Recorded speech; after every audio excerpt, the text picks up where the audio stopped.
우리의 소망이나 기쁨이나 자랑의 면류관이 무엇이냐? 그가 강림하실 때 우리 주 예수 앞에 너희가 아니냐? 너희는 우리의 영광이요 기쁨이니라. 아멘.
할렐루야. 우리 옆 사람과 인사합시다. 가장 밝은 얼굴로 환하게 웃으면서 잘 오셨습니다. 예, 잘 오셨습니다. 예, 잘 오셨습니다. 반갑습니다. 잘 오셨습니다. 예, 고맙습니다. 오늘도 예배 자리에 함께 하신 우리 성도님들을 주님의 이름으로 축복합니다. 사람들은 살면서 한 가지씩 자기가 다 소중히 여기는 것들이 있고 자랑거리로 삼는 것들이 있습니다. 제가 예전에 알았던 한 집사님은 공항을 만드는 공사의 전기 쪽 책임자를 했는데, 전 처음 알았어요. 공사가 다 끝난 다음에 공사 잘했다고 대통령 표창을 주더라고요. 그래서 야, 이런 걸, 열심히 내가 돈 받고 일했는데도 대통령 표창을 받는구나. 그때 딱 큰 액자예요. 이렇게 자랑스럽게 딱 걸어놨습니다. 볼 때마다 항상 와, 대통령의 표창을 받았구나, 뭐 이런. 그분에겐 그게 자랑거리예요. 내가 이렇게 열심히 일해서 대통령의 표창을 받았다라는 거지요. 여러분, 우리 모두가 그러지 않습니까? 무엇인가 난 참 이게 좋아, 자랑스러워 하고 하는 것들, 남들에게 보이고 싶은 것들이 있습니다. 이 데살로니가 전서를 쓴 사도 바울도 사실은 그렇게 자랑거리가 참 많은 사람이었습니다. 뭐 우리가 알고 있는 것처럼 바울은 당시 사람들이 가장 갖고 싶어 했던 이 로마 시민권을 날 때부터 갖고 있는 사람이었어요. 얼마나 이 시민권을 갖고 싶었는지 사람들이 돈을 주고 시민권을 사기도 했는데 바울은 태어날 때부터 로마 시민권자였습니다. 바울은 당시에 가장 탁월한 학자였던 이 가말리엘이라고 하는 사람의 제자였어요. 뭐 옛날처럼 지금처럼 무슨 학교가 있지 않기 때문에 요즘 말로 말하면 뭐 우리나라에서 제일 좋은 대학 아니면 세계에서 제일 좋은 대학을 들어갔다, 뭐 이렇게 표현해도 될 만큼의 그런 아주 학벌 좋은 사람이었습니다. 거기다가 이스라엘 초대 왕이었던 사울의 혈통을 이어받은 베냐민 지파, 즉 뼈대에 있는 가문이기도 했습니다. 이런 모든 것들이 얼마나 많은 자랑거리가 되겠습니까? 나 이런 사람이다, 이런 사람이다. 그런데 바울이 예수님을 만나기 전까지는 그게 자랑거리였어요. 근데 예수님을 만난 이후에 바울은 그런 모든 육체의 자랑거리를 분토처럼 여겼다, 똥처럼 여겼다, 다 버렸다는 거예요. 바울이 한 번도 이것 가지고 자랑하지 않습니다. 한 번도 자랑하지 않아요. 그런데 그렇게 자신에게 있는 이 육체의 자랑거리마저도 전부 다 버려버린 이 바울이 오늘 본문에서는 무엇인가를 자랑하고 있습니다. 무엇이 나의 자랑이다 라고 말하는데, 자 19절 20절 한번 말씀 보시기 바랍니다. 19절과 20절 우리 말씀 같이 읽겠습니다. 읽습니다. 시작. 우리의 소망이나 기쁨이나 자랑의 면류관이 무엇이냐? 그가 강림하실 때 우리 주 앞에 너희가 아니냐? 너희는 우리의 영광이요 기쁨이니라. 자, 여러분 보세요. 바울이 데살로니가 성도들을 향하여서 너희들이 나의 소망이고 기쁨이고 자랑의 면류관이라고 말하고, 더 나아가 너희들이 우리의 영광이라고 말해. 여기서 우리라고 말할 때는 바울과 함께한 바울의 동역자들이고, 너희는 데살로니가 성도들이에요. 너희들이 우리의 기쁨이라는 겁니다. 바울이 왜 그렇게 수많은 고난과 핍박을 당하고 심지어 몇 번의 죽을 고비를 넘기면서까지도 그렇게 복음 전하는 것을 포기하지 않았을까? 왜 그랬을까? 아마도 바울은 그가 전한 복음으로 인해서 이 새 생명을 얻는 이 사람들을 보는 것이 그의 기쁨이었기 때문에 그럴 겁니다. 자신이 전한 복음으로 생명을 얻는 사람들이 자신과 함께 예수님 앞에 서는 그날들을 소망하며 살아가는 겁니다. 그래서 바울은 이 데살로니가 성도들을 향하여서 유모가 자기 자녀를 기름같이, 아버지가 자기 자녀를 권면하는 것 같이 그렇게 말씀을 가르치고 그들을 양육했다라고 그렇게 말하는 겁니다. 또한 데살로니가를 떠난 후에 계속해서 다시 방문하고 싶었지만 다시 방문하지 못했다. 그런데 내 마음은 늘 너희를 향하고 있다. 내가 얼굴은 떠났지만 마음은 아니다. 지금 바울이 이 편지를 고린도에서 쓰고 있거든요. 뭐 사실은 가려면 갈 수 있는 상황이었지만 바울의 상황이 그렇게 못 됐어요. 가고 싶었지만 못 갔습니다. 여러 번 길이 막혔습니다. 그런데 바울은 늘 그들에게 가고 싶었어요. 그 마음이 간절했다는 겁니다. 저는 이 데살로니가 전서를 통해 보여주는 이 바울의 심정을 보면서 도대체 바울이 왜 이렇게 성도들을 사랑하는가, 왜 이들을 이렇게 사랑하는가, 과연 누구의 심정인가 보았더니 바로 우리 하나님의 심정이 딱 그런 심정이었습니다. 하나님의 온 마음이 당신의 자녀들을 향해 있었습니다. 그래서 이사야 49장 16절에 보시면 이렇게 말하는데, 내가 너를 내 손바닥에 새겼고 너의 장막이 항상 내 앞에 있다라고 그렇게 말해요. 내가 너를 내 손바닥에 새겼다는 겁니다. 여러분, 지금이야 우리가 외국에 나가도 화상통화 같은 거 참 쉽게 하지 않습니까? 아무리 먼 데 있어도 뭐 와이파이만 되면은 화상통화 다 되잖아요. 그러니까 굳이 어디 나갈 때 사진 갖고 나가지 않지만, 예전에 어디 멀리 출장 가거나 멀리 가서 한동안 못 돌아올 사람들 항상 사진 가서 그거 사진 항상 이렇게 품에 두고 지켜보고 그러지 않습니까? 그렇죠. 하나님이 그러시다는 겁니다. 우리를 너무 보고 싶어서, 너무 사랑하셔서 당신의 손바닥에 우리의 이름을 새겨 놓았다라고 그렇게 말씀하고 있어요. 얼마나 우리를 사랑하시는가, 그 마음들인 거죠. 시편 103편 13절 14절에 또 이렇게 말합니다. 아버지가 자식을 긍휼히 여긴 같이 여호와께서는 자기를 경외하는 자를 긍휼히 여기시나니 이는 그가 우리의 체질을 아시며 우리가 단지 먼지뿐임을 기억하심이라. 여러분 보십시오. 아버지가 자식을 긍휼히 여긴 같이 여호와께서 오늘 우리를 긍휼히 여기신다고요. 심지어 한 걸음 더 나가면 자식을 낳은 그 어미가 자기 자식을 잊을지라도 나는 너희를 잊지 않겠다고 말씀하세요. 그러니까 이 마음이 얼마나 간절한 마음이고 얼마나 사랑 있는 마음인가 알 수 있지 않겠습니까? 하나님의 온 마음이 우리 가운데 있다는 겁니다. 지금도 예수님은 하나님의 보좌 우편에서 우리를 위해 중보하시고, 성령님께서는 우리 속에서 말할 수 없는 탄식으로 우리를 위해 기도하신다 하시지 않습니까? 바울이 데살로니가 성도들을 그렇게 사랑했던 이유가 무엇일까? 바로 주님의 마음을 본받았기 때문입니다. 주님이 우리를 기뻐하시고 사랑하신 것처럼 바울도 이 데살로니가 성도들을 자신의 소망과 기쁨과 자랑의 면류관으로 삼았다는 거예요. 이 세상의 것이 아니라 오직 그들이란 겁니다. 사랑하는 성도님들, 우리의 소망과 우리의 기쁨, 우리의 자랑, 우리의 영광은 무엇입니까? 우리는 무엇으로 우리의 기쁨을 삼고 있습니까? 무엇으로 우리의 자랑거리를 삼고 있나요? 혹시 자녀가 소망이고 돈이 기쁨이고 높은 위치가 자랑이고 사람들의 칭찬이 영광이 아닙니까? 혹시 우리가 그거 바라보고 살고 있지 않습니까? 바울은 성도들이 자신의 소망이며 기쁨이며 자랑이며 영광이라고 그렇게 말하고 있습니다. 왜 그럴까요? 왜 그럴까요? 하나님께서 오늘 우리들에게 무엇을 보실까요? 우리가 이 땅을 열심히 살고 난 다음에 하나님 앞에 딱 섰을 때 하나님은 오늘 우리들에게 무엇을 보실까요? 우리가 얼마나 많은 돈을 벌었는가 혹시 그거 보시겠습니까? 우리가 얼마나 높은 위치에 올라갔는가 혹시 그거 보실까요? 야, 네가 그 정도까지 사회적 지위가 있었구나 보시겠습니까? 야, 너 정말 공부 열심히 했구나. 너에게 박사위가 몇 개쯤 되네? 혹시 그거 보시겠습니까?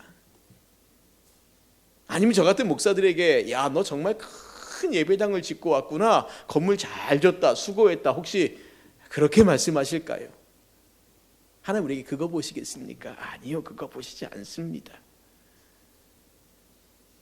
이 땅의 모든 것들, 재물, 자녀, 인기, 명예 등 그 모든 것들 다 주님 앞에 가져갈 수 없습니다. 우리가 주님 앞에 가져갈 수 있는 것은 우리의 전도나 수고를 통해 나온 그 영혼들입니다. 나로 인하여 예수님 믿은 그 사람들, 내가 복음을 전하여서 내가 실족하고 넘어진 사람 잘 섬기고 사랑함으로써 돌아봐 줌으로써 내가 당신 때문에 예수 믿게 되었다고 하나님께서 우리에게 그거 보실 거라는 거예요. 사도행전에 보시면 도르가 혹은 다비다라고 하는 한 여인이 나옵니다. 이 여인이 얼마나 사랑이 많았는지 주변 사람들을 잘 섬겼는데 특별히 홀로 된 여인들을 정말 잘 섬겼어요. 가난하고 의지할 데 없는 여인들을 잘 섬겼는데 이 도르가가 병이 들어 죽게 되었습니다. 그리고 죽었어요. 근데 사람들이 베드로를 불러서 이 여인이 자신들에게 어떤 은혜를 베풀었는가 막 얘기하는데 도르가가 지어준, 이 다비다가 지어준 옷을 보여주면서 이 여인이 우리에게 이렇게 해줬다고, 얼마나 그 사랑이 큰지 베드로가 간절히 기도했더니 그 여인이 죽었는데 살아났어요. 하나님 그 은혜를 베푸셨습니다. 도르가의 면류관이 무엇이었을까요? 그가 사랑해주고 섬겼던 그 여인들이었습니다. 아마 그대로 하나님 앞에 갔다 했을지라도 하나님께서는 이 도르가가 베풀었던 사랑과 섬김을 통해서 그 은혜 받은, 구원받은 그 여인들을 보셨을 거라는 거죠. 오늘 하나님께서 우리에게 무엇을 보실까요? 하나님이 오늘 우리들에게 원하시는 것이 우리들에게 자랑거리가 돼야 되고 기쁨이 돼야 되고 그것이 우리의 소망이 돼야 되지 않습니까? 이 땅에 무엇인가 많이 쌓아놓는다고 그 쌓아놓은 것이 하나님 보시기에 정말 자랑거리가 될까요? 너 정말 이거 잘했구나라고 말씀하실까요? 그렇지 않습니다. 여러분 제발 속지 마십시오. 만약에 정말 그렇다면 예수님 십자가에 안 죽으셨어요. 십자가를 안 지시고 아마 군대를 모아서 로마를 몰아내고 온 지구를 다 정복하셔서 이게 전부다라고 말씀하셨을 겁니다. 그런데 그렇게 안 하시잖아요. 십자가에 죽어주시고 정말 보잘것없는 제자들을 세우셔서 그들을 통해서 복음 전하라고.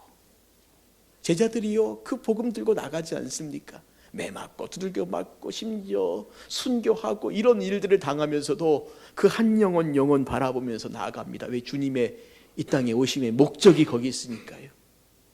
아직도 주님을 알지 못하는 영혼들, 실족한 영혼들, 넘어진 영혼들, 그들을 보면서 그들에게 손을 내밀고 그들을 섬겨주고, 그리고 하나님 앞에 딱 썼더니 어떤 사람이 그래요. 하나님, 제가 저 사람 때문에 당신을 알게 됐고, 제가 저 사람 때문에 당신을 사랑하게 됐고, 제가 저 사람 때문에 당신을 위해 살게 됐다고. 그가 우리의 면류관입니다. 오늘 바울이 말하는 게 바로 그거예요. 너희들이 나의 면류관이다. 데살로니가 성도들이 뭘 많이 갖다 줬기 때문에 그렇겠습니까? 아니요. 하나님 앞에 섰을 때 바로 그것이 바울의 면류관이기 때문에 그렇습니다. 오늘 우리도 주님이 우리에게 원하시는 게 무엇인가를 보고 달려갈 수 있는 그런 삶의 모습들이 있기를 바랍니다. 여러분, 이 땅에 우리가 많은 것들을 쌓아두고 모아둔 것, 주님 그거 보시면서 아무것도 아니라고 말씀하실 겁니다. 우리가 아무리 큰 것들을, 위대한 것들을 만들어 놓는다고 하더라도 그거 주님 보시겠습니까? 100평짜리 집에 산다고 저 꼭대기에 올라가서 보십시오. 산 꼭대기에 올라가서 100평이 얼마나 이렇게 보십시오. 성냥값만 할걸요. 정말 조그마지 않습니까? 아무것도 아니라는 거예요. 누누이 말씀드리지만 이런 말씀드리면 야, 우리 목사님은 인생이 허무하다고 얘기하는 건가? 아닙니다. 열심히 사십시오. 최선을 다해 사세요. 그러나 정말 우리의 삶의 목적이 하나님이 기뻐하심이 무엇인가를 보고 그것을 향해 달려가자는 겁니다.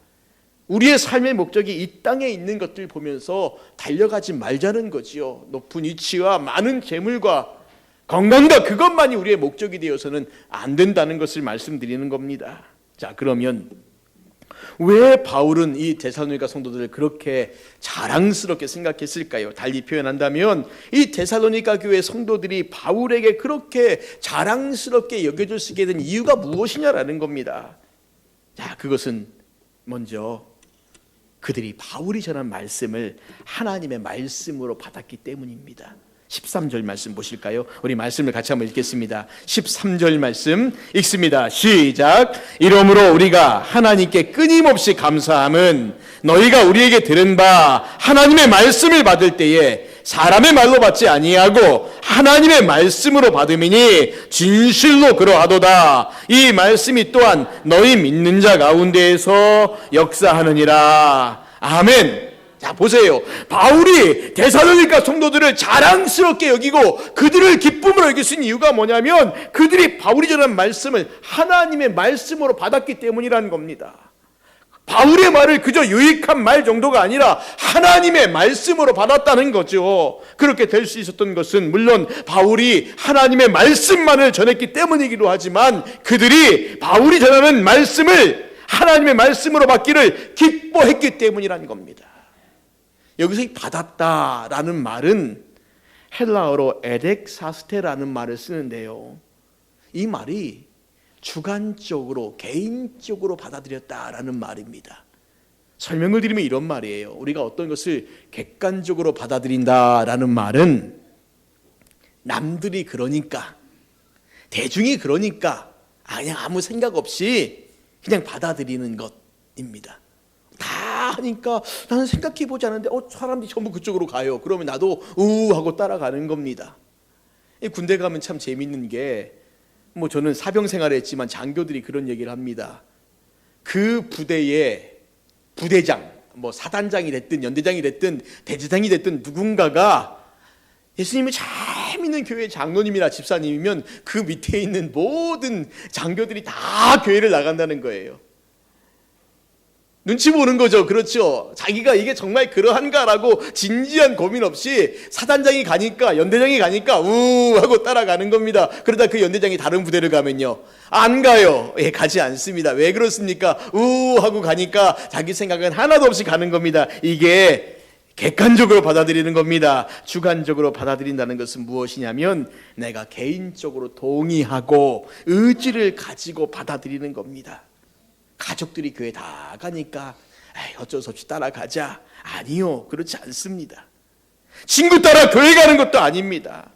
스스로 주님을 믿고 적극적인 의지로 나아가는 것이고, 자신을 부르신 주님의 음성에 개인적으로 반응하며 나아가는 거예요. 이게 주관적인 받아들임입니다. 여러분 생각해 보십시오. 당시 초대교회에서 예수님을 믿는다는 것이 어떤 유익함들이 있었을까요?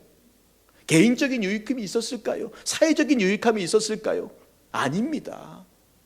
오늘 우리가 보진 않겠지만 그 다음에 바울이요, 이 데살로니가 형제들을 향해서 뭐라고 말하냐면 너희가 고난받고 있다, 너희가 핍박받고 있다라고 말해요. 무엇 때문에요? 예수님을 믿는 것 때문에요. 예수님 말씀을 듣고 받아들였는데 이것이 너무 좋은 것이라서, 사람들에게 유익되는 것이라서, 인정받는 것이라서 받아들인 게 아니란 거예요. 내가 개인적으로 들어보니 이 말씀이 맞는 거예요. 그러니 그 다음에 어떤 핍박과 고난이 있어도 그냥 그 길을 가는 겁니다. 그 길을 가는 거예요.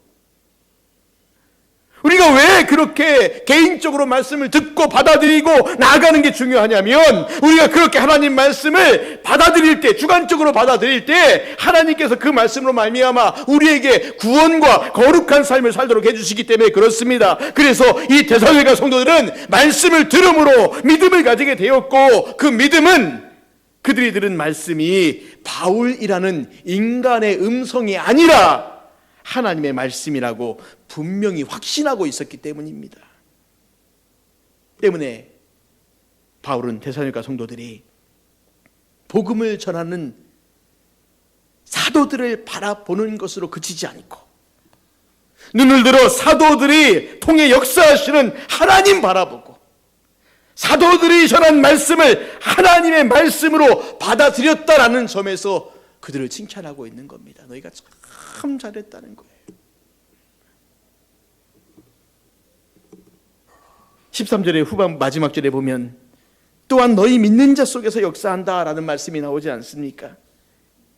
이 말은 영적인 생명은, 말씀은 성도들 속에서 역사하신 하나님의 능력이라는 거예요.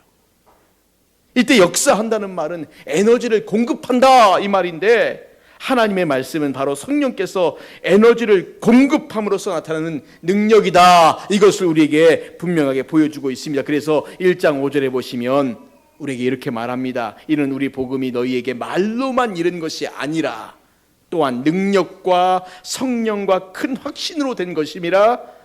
우리가 너희 가운데서 너희를 위하여 어떤 사람이 된 것은 너희가 아는 바와 같으니라 말하죠. 여러분, 바울이 데살로니가에서 3주밖에 복음을 전하지 않았어요. 못했습니다. 아는 게 아니라 못했어요. 더 하고 싶었지만 핍박이 심해서 나올 수밖에 없었어요.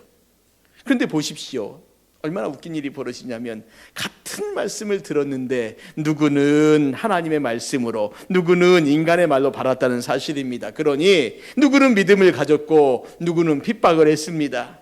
이러한 일이 데살로니가뿐만 아니라 바울이 가는 곳곳마다 있었는데, 바울의 1차 전도 여행 때 방문했던 으스드라나 더베라고 하는 지역에서 바울이요, 안진뱅이를 일으키는 기적을 행합니다. 그리고 하나님 말씀을 전해요.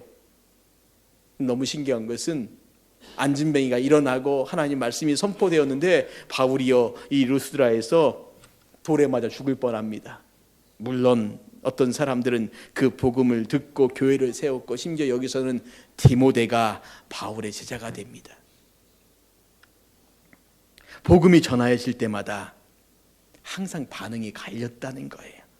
지금도 그것은 마찬가지입니다. 심지어 교회 내에서도 그렇다는 것입니다. 하나님 말씀을 바르게 해석해서 전했음에도 그 말씀을 받는 사람들의 반응은 두 가지로 나타납니다. 한 부류는 하나님의 말씀으로 받아 그 말씀으로 자신을 돌아보고 바른 신앙의 삶으로 나아가긴 반면에, 다른 한 부류는 사람의 말로 받고 판단하고 대항합니다.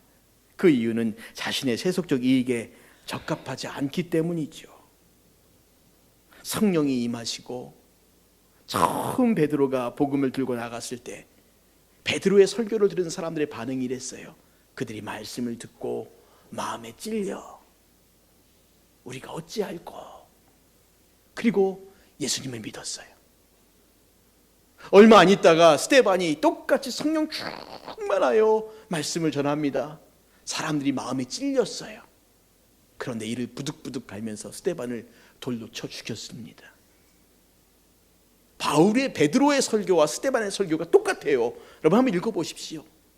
사도행전 가운데 하면 베드로의 설교와 스데반 집사의 설교가 두 개가 똑같아요. 그런데 똑같은 설교를 듣고 누구는 마음에 찔려서 우리가 어찌할꼬 회개하고 예수님 믿고, 누구는 그 말씀을 듣고 마음에 찔리긴 찔렸지만 이를 부득부득 갈면서 돌로 쳐 죽이고.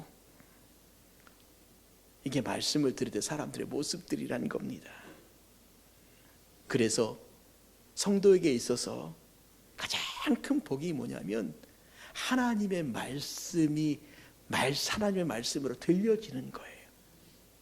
우리가 말씀을 들을 때 저게 하나님 말씀이구나라고 들려지는 겁니다. 말씀을 전하는 이는 도구일 뿐입니다. 그가 목사이든 평신도이건 심지어 어린아이건 상관이 없습니다. 그가 전한 말씀이 성경의 근거에 옳다면 그 말씀은 하나님의 말씀으로 받아들이는 겁니다. 때로 말씀을 전하는 자의 인격이나 삶, 그에 대한 좋고 나쁨이 그 말씀을 받아들이는데 영향을 끼치는 것은 사실이지만, 그럼에도 불구하고 그가 전하는 말씀이 성경에 근거한 것이라면 아멘으로 받아들여야 하는 것입니다. 그것이 자신에게 복이 되기 때문이에요.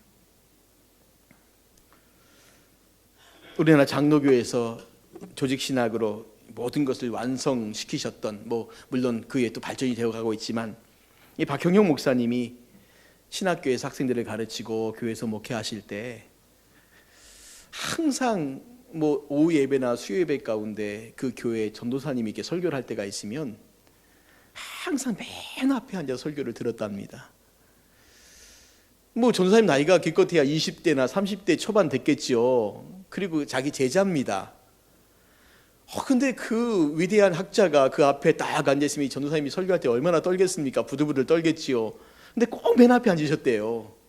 그래서 누군가가 목사님 거기 앉아 계시면 전도사님 떨어서 설교 못합니다. 뒤로 가시든지 그러세요라고 말하면 꼭 이 목사님이 그러셨다는 거예요.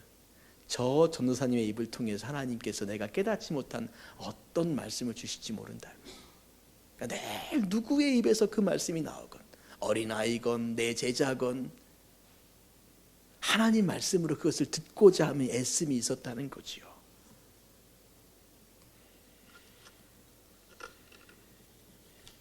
만약 말씀을 전하는 자의 삶이 온전해야 한다면 우리들 중에 누가 말씀을 전할 수 있겠습니까?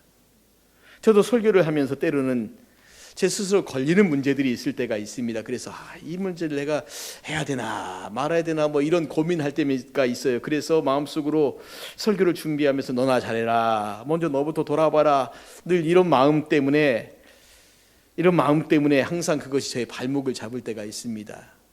해야 되나 말해야 되나. 근데 주님께서 저에게 이렇게 말씀하시는 것 같은 음성을 들은 기억이 나요. 이렇게 말씀하시더라고요. 내가 다른 것은 다 잘해서 전하느냐? 너는 완전하게 말씀을 전하는 자가 아니라 그저 너는 나팔일 뿐이다. 돌아보니까 맞는 것 같아요. 제가 모든 걸 다 잘해서 설교를 한다면 아무것도 못하겠죠. 누군가가 우리가 전도하려고 열심히 했는데 당신 집안이나 돌아보시오, 남편도 전도 못하면서 이러면 그때부터 우리 전도의 의욕이 확 꺾어지지 않겠습니까? 아니요, 남편 전도 못해도 기도하면서 다른 사람 전도하면 돼요. 내가 남편 전도 못했다고, 내 자식 전도 못했다고 내가 전도 못합니까? 아니요, 할 수 있어요. 그때 그 사람에게 내가 필요할지 모르니까요. 물론 나의 자녀와 나의 가족들을 위해 열심히 기도해야지요. 예, 기도해야죠. 그런데 우리는 그저 나팔일 뿐이란 겁니다. 나팔일 뿐이에요. 보잘 것 없고 형편없는 나팔이어도 부시는 분이 워낙 잘 부시는 분이기 때문에 그분이 쫙 불면 기가 막힌 소리가 나올 겁니다. 내 인격과 내 실력과 내 능력 가지고 무슨 선한 것들이 나오겠습니까? 못 나오지요. 그러므로 우리가 누군가에게 말씀을 전할 때 전도도 못하는데, 남편도 전도 못했는데, 애들도 그런데, 나도 겨우 비리비리하게 믿음 생활하고 있는데 내가 누구를 챙겨. 그러지 마십시오. 하나님께서 우리에게 각각 다 필요한 사람 세워주셨기 때문에 그냥 그 영역대로 우리가 쓰임 받으면 되는 겁니다. 그렇게 감당하시면 돼요. 그래서 제가 그 말씀을 듣고 난 다음에 맞다, 그래, 내가 잘해서 말씀을 전하는 게 아니라 하나님의 말씀이기 때문에 내가 그저 말씀 전하는 데 충실하면 된다, 이 마음 가지고 합니다. 물론 오해하지 마십시오. 제가 뻔뻔하게 나는 못하면서 너는 잘해라 늘 이런 마음 가지고 전하는 건 아닙니다. 그 말씀 앞에 저도 부담을 느끼고 하나님께 책망하시는 그런 음성을 듣습니다. 그러니 설교할 때는 여러분도 듣고 저도 듣고 같이 듣는 거지, 제가 여러분들 들으라고 하는 게 아니에요. 저도 하나님 앞에 그 말씀을 듣는 겁니다. 반대의 경우도 있어요. 어떤 때는 말씀을 전하는 자를 너무 신뢰해서 그가 전하는 말씀이 바른지 그렇지 않은지도 구별하지 않고 받아들이는 문제도 있습니다. 큰 교회 목사님이니까, 유명한 목사님이니까, 신학교 교수님이니까, 저분 방송에 잘 나오는 분이니까, 그러니까 그가 전하는 말씀은 무조건 옳을 것이라는 생각 온전하지 않습니다. 유명하고 큰 교회 목사라는 사실과 그가 전하는 복음이 바르다는 것은 항상 일치하는 것은 아니기 때문에 그렇습니다. 그렇기 때문에 사랑하는 성도님들, 우리가 말씀을 들을 때에 전하는 자의 근거에서 받고 안 받고를 결정해서는 안 됩니다. 중요한 것은 그 말씀이 성경적이냐 그렇지 않느냐, 이것에 우리가 근거하는 거예요. 그가 말씀을 전하는 말씀이 성경적이라면 우리는 그 말씀을 하나님의 말씀으로 받아야 합니다. 그러나 그가 전하는 말씀이 성경적이지 않다면 우리는 그 말씀을 받으면 안 된다는 거죠. 그의 외적인 모습이 중요하지 않다는 거예요. 저 목사님은 10,000명 모인데 그럼 이단들 수십만 명 모이면 이단들의 말을 우리가 들어야 합니까? 들을 필요가 없는 거지요. 그래서 우리가 기도하실 게 뭐냐면 분별의 영을 사모하셔야 하는 거예요. 오늘날처럼 우리가 말씀을 쉽게 들을 수 있는 세상이 어디 있습니까? 방송만 틀면 설교가 나오고 인터넷 들어가면 내가 원하는 목사님 설교들 많이 찾아볼 수 있잖아요. 분별의 영을 가지시라는 거예요. 정말 저의 설교가, 저의 말씀이 전함이 바른가 그렇지 않은가, 성경적인가 아닌가, 이거 우리가 분별할 수 있어야 된다는 거예요. 그건 저에게도 마찬가지예요. 제가 여러분에게 설교할 때 저 목사의 설교가 바른가 그렇지 않은가 여러분들이 분별하셔야 됩니다. 잘 분별하셔야 돼요. 이게 우리가 첫 번째 기도할 제목입니다. 하나님, 말씀을 듣는 이 혼탁한 시대 가운데 우리에게 분별의 영을 주세요. 정말 성경적으로 설교하고 있는 목사님의 설교를 듣게 하시고 그렇지 않은 사람들의 설교는 듣지 않게 하시고 잘 듣고 분별할 수 있는 영을 주시라고, 이게 첫 번째입니다. 두 번째, 그것이 분명히 하나님 말씀으로 여러분들에게 확인되시고 인정되셨습니까? 그렇다면 두 번째는 더 중요합니다. 그 말씀 앞에 순종하시라는 거예요. 내가 하나님의 말씀으로 받았는데 아멘 하고 고개 끄덕끄덕 거리는데 돌아나가면 다 잊어버려요. 분명히 그 순간에 하나님 말씀이라고 인정했는데 돌아나가면 다 잊어버려요. 그럼 그게 무슨 의미가 있습니까? 사도 바울이 데살로니가 성도들에게 너희가 하나님 말씀을 인정했다라고 첫 번째 말했죠. 그 다음에 뭐라고 말하냐면, 이거 우리가 다음에 볼겠지만, 그들이 고난받아요. 고난받아. 하나님 말씀으로 받아들였는데 고난받아요. 기쁨으로 받아요. 즐거움으로 받아요. 왜요? 한 가지 이유밖에 없어요. 하나님의 말씀이기 때문에. 하나님의 말씀이기 때문에. 오늘 어쩌면 우리의 삶은 여기에 달려있지 않겠습니까? 하나님 말씀이라고 인정하는데 아멘하고 그 말씀 앞에 무릎 꿇지 않아요. 아멘하고 그 말씀대로 살지 않는다는 겁니다. 그냥 우리의 귀만 즐겁고 머리만 즐겁고 고개만 끄덕끄덕거리고 나가면 다 잊어버린다는 거죠. 여러분, 우리가 기도할 두 번째 제목이 여기 있습니다. 하나님 말씀으로 받으셨다면 그 말씀대로 순종하시라는 거예요. 목사의 말에 순종하란 말이 아닙니다. 하나님께서 우리 마음에 찔림을 주시고 감동을 주실 때 그 말씀대로 살아가려고 발버둥 치라는 거예요. 비록 그렇게 살 때 손해도 있고 어려움도 있다 할지라도 그렇게 살라는 겁니다. 우리 믿음의 선배들이 그렇게 살았잖아요. 그렇게 살면 손해봐요. 그렇게 살면 죽어요. 그런데 하나님 말씀이기 때문에 그렇게 살았다는 겁니다. 하나님 말씀이기 때문에요. 어떤 좋은 지도자가 이렇게 살자라고 권유해서 그렇게 산 게 아니라 하나님 말씀이기 때문에 그렇게 살았다는 겁니다. 이제 말씀을 정리하겠습니다. 사랑하는 성도님들, 말씀을 들을 때 이것이 하나님의 말씀인가 아닌가 잘 분별하세요. 잘 분별하세요. 혼탁한 시대입니다. 잘 분별하세요. 제 설교도 분별하세요. 정말 하나님 말씀인가 아닌가 분별하세요. 그리고 그것이 하나님 말씀이라고 여러분의 개인적으로 주관적으로 받아들여지면 그럼 그렇게 살려고 발버둥 치십시오. 목숨 거십시오. 중간의 자세 유지하지 마시라는 거예요. 교회를 30년 다니고 40년 다녔는데 집사의 아들이고 목사의 아들이고 장로의 아들이고 30대, 3대, 4대, 5대 그렇게 신앙생활 왔는데 하는 모습을 보면 그냥 믿는 건지 안 믿는 건지 제발 그런 모습 잊지 마시라는 겁니다. 그렇게 오랫동안 말씀을 들어놓고 왜 우리가 그 말씀을 분별하지 않고 그 말씀대로 살지 않냐는 거예요. 오늘 데살로니가 성도들을 보세요. 보십시오. 왜 이들이 그들을 기뻐했습니까? 왜 바울이 그들을 기뻐했습니까? 그들이 말씀을 듣고 그 말씀대로 살았다는 거예요. 오늘 하나님이 우리를 왜 기뻐하실까요? 우리가 어떻게 살 때 기뻐하실까요? 말씀을 듣고 그 말씀대로 살아가려고 발버둥 칠 때, 하나님 자녀답게 살려고 발버둥 칠 때 하나님 그거 이뻐하시지 않겠습니까? 주님의 이름으로 부탁을 드립니다.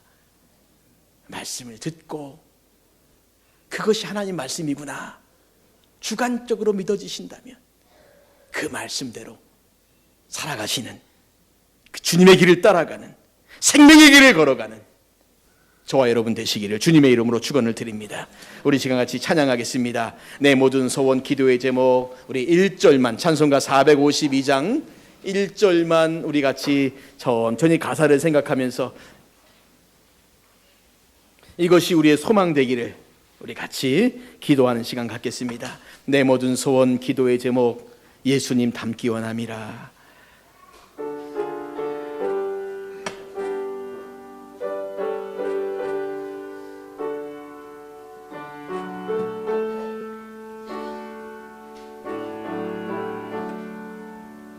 내 모든 소원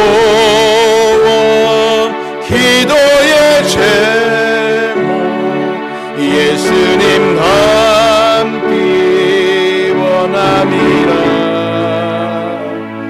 예수님 형상 나 있기 위해 세상의 보화 아끼지 않네.